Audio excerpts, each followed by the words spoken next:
Bonjour, professeur Marty. Bonjour.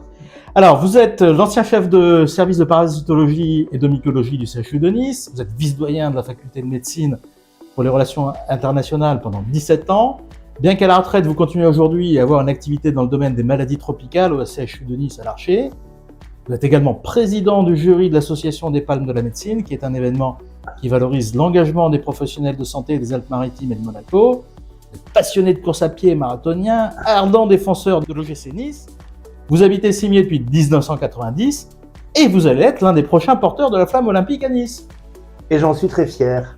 Alors, dites-moi, professeur, expliquez-nous comment on passe de la leishmaniose à la flamme olympique. Ah ben, il n'y a pas de lien, je pense. C'est vrai que j'ai construit une grande partie de ma carrière sur l'étude de cette maladie qui est régionale.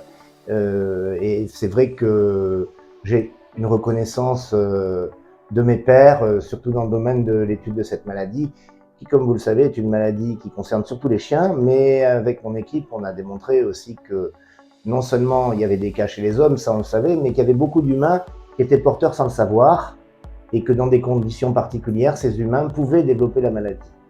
Alors après, comment on passe de la leishmaniose à la flamme olympique, je pense que pourquoi on m'a proposé pour être porteur de la flamme olympique, peut-être entre autres peut-être pour la leishmaniose, mais aussi pour les raisons que vous avez énumérées au début en me présentant.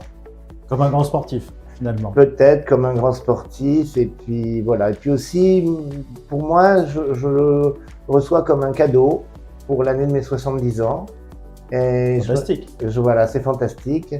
Je me rappelle encore des premiers Jeux Olympiques que j'ai suivis, c'était les Jeux Olympiques de Rome. J'étais à ce moment-là en Algérie et je les ai suivis à la télévision en 1960. C'était sur la télé en noir et blanc. Quand on dit ça aux jeunes aujourd'hui, ils disent que ça, c'est pas possible. La télé était en noir et blanc, oui. Donc effectivement, et puis en 72, quand j'ai réussi le bac, je suis allé avec un de mes meilleurs amis, le professeur Philippe Robert, qui dirigeait jusqu'à peu de temps l'Institut de Claude Pompidou.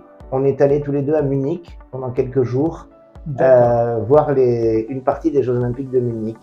Donc je dirais que j'ai déjà... Et puis j'ai eu la chance en 68, mon papa m'avait amené à Grenoble 3 jours chez un ami parce que j'avais bien travaillé à l'école. Il m'avait amené voir les Jeux Olympiques de Grenoble. On avait vu un match de hockey fantastique entre l'URSS et les USA. Ah oui, anthologie. Et puis on avait aussi vu la 3e victoire de Kili, qui avait déjà gagné 2 épreuves et qui gagnait le slalom spécial après la disqualification de 3e médaille d'or. 3e médaille d'or de Jean-Claude Kili. Donc, mais c'est la première fois, en portant la flamme, là je vais réellement participer. Extraordinaire. Alors racontez-nous, comment ça va se passer? Alors, la flamme va venir à Nice le 18 juin. En fait, elle va arriver à Marseille le 8 mai, mais elle va partir vers le sud-ouest et de Bordeaux, elle partira aux Antilles en Guyane.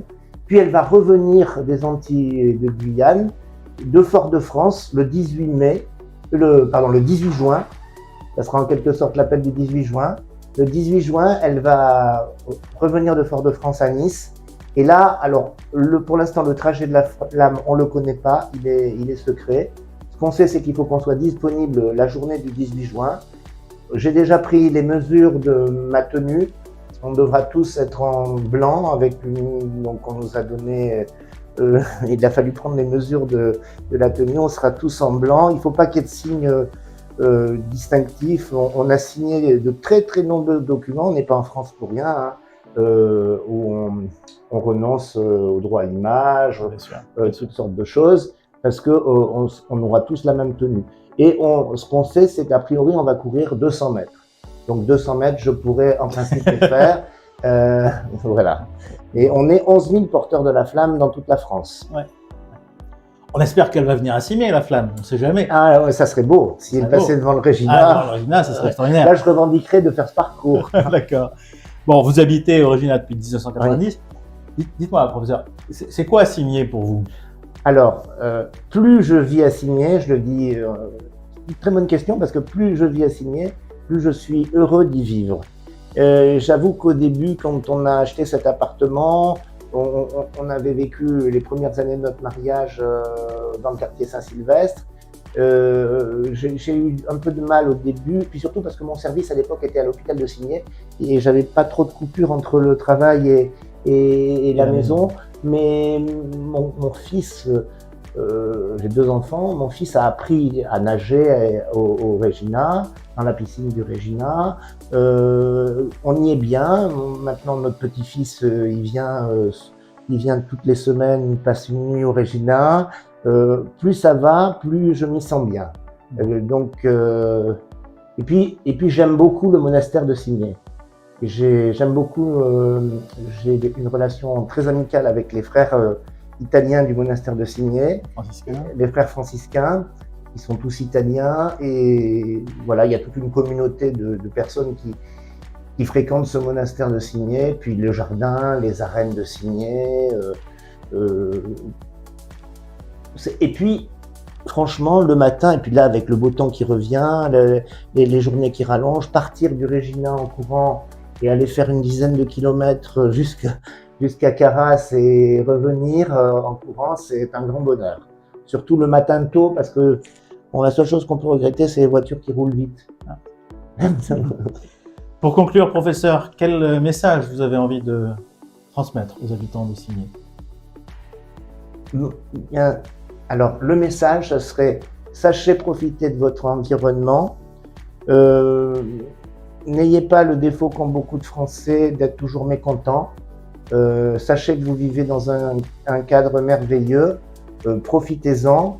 Et puis, entretenez de bonnes relations avec tous vos voisins et toutes les personnes qui vivent autour de vous. Superbe message. Merci, professeur Marty. Merci à vous.